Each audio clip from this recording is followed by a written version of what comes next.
ಜಾತಿ ನಿಂದನೆ ಕೇಸ್ನಲ್ಲಿ ಮುನಿರತ್ನ ಅವರಿಗೆ ಜಾಮೀನು ಸಿಕ್ಕರೂ ಕೂಡ ಮತ್ತೊಂದು ಕೇಸ್ನಲ್ಲಿ ಇದೀಗ ಸಂಕಷ್ಟ ಎದುರಾಗಿದೆ.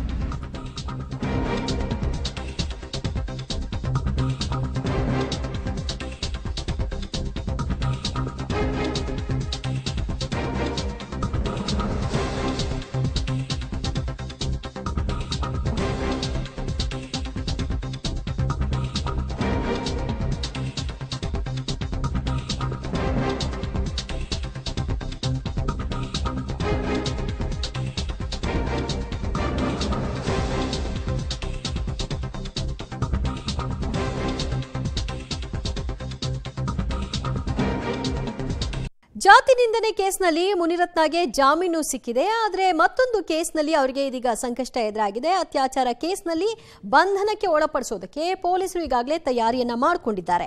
ಪರಪ್ಪನಗ್ರಹಾರ ಜೈಲು ಬಳಿ ಕಗ್ಲಿಪುರ ಪೊಲೀಸರು ಸಿದ್ಧತೆ ಮಾಡಿಕೊಂಡಿದ್ದಾರೆ. ಅವರನ್ನು ಅರೆಸ್ಟ್ ಮಾಡಲಿಕ್ಕಾಗಿ ಮೂರನೇ ಕೇಸ್ನಲ್ಲಿ ವಶಕ್ಕೆ ಪಡೆಯೋದಕ್ಕೆ ಪೊಲೀಸರು ಸನ್ನದ್ಧರಾಗಿದ್ದಾರೆ. ಈಗಾಗಲೇ ಯುವತಿಯ 164 ಸ್ಟೇಟ್ಮೆಂಟ್ಗಳನ್ನು ಕೂಡ ದಾಖಲು ಮಾಡಿಕೊಂಡಿದ್ದಾರೆ.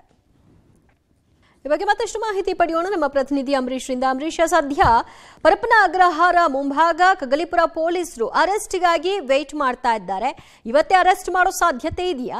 ದಿವ್ಯಾ, ಖಂಡಿತವಾಗ್ಲೂ ಈಗಾಗಲೇ ಕಗ್ಲಿಪುರ ಪೊಲೀಸರು 4 ಜನ ಇನ್ಸ್ಪೆಕ್ಟರ್ ಸೇರಿದಂತೆ ಒಬ್ಬ ಡಿವೈಎಸ್ಪಿ ನೇತೃತ್ವದಲ್ಲಿ ಈಗ ಪರಪ್ಪನಗರ ಜೈಲ್ ಬಳಿ ಕಾಯ್ತಾರಂತದ್ದು. ಒಂದ್ ಕಡೆಗೆ ಈಗಾಗಲೇ ನ್ಯಾಯಾಲಯದಲ್ಲಿ ಜಾಮೀನು ಸಿಕ್ಕಿರೋ ಹಿನ್ನೆಲೆ ಆ ಷರತ್ತುಬದ್ಧ ಜಾಮೀನು ಶ್ಯೂರಿಟಿಯನ್ನ ಪೂರೈಕೆ ಮಾಡಿ ಜೈಲಿಂದ ಆಚೆ ಬರ್ತಾರೆ. ಅಂದ್ರೆ ಈಗ ಬೇಲ್ ಕಾಪಿ ಇಲ್ಲಿ ಜೈಲಿಗೆ ಬಂದ್ರು, ಪರಪ್ಪನಗರ ಜೈಲಿಗೆ ಬಂದ್ರೆ ಇಲ್ಲಿನ ಜೈಲಾಧಿಕಾರಿಗಳು 9 ಗಂಟೆ ಸಮಯಕ್ಕೆ ಅವರನ್ನ ಬಿಡುಗಡೆ ಮಾಡೋ ಸಾಧ್ಯತೆ ಇರುವಂತದ್ದು. ಹಾಗಾಗಿ ಈಗ ಕಗ್ಲಿಪುರ ಪೊಲೀಸರು ಆಚೆ ಬರ್ತಿದ್ದಂಗೆ ಅವರನ್ನ ಬಂಧನಕ್ಕೆ ಒಳಪಡಿಸಬೇಕು ಅಂತೇಳಿ ಎಲ್ಲಾ ಸಿದ್ಧತೆಯಲ್ಲಿ ಜೈಲು ಮುಂಭಾಗದಲ್ಲೇ ಕಾಯ್ತಾ ಇದ್ದಾರೆ.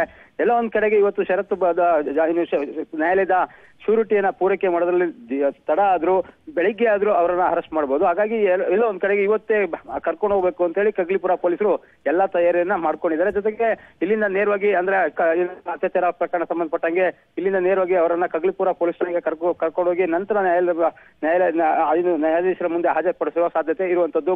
ದಿವ್ಯಾ, ಥ್ಯಾಂಕ್ ಯು ಅಂಬರೀಶ್ ನಿಮ್ಮೆಲ್ಲ ಮಾಹಿತಿಗೆ.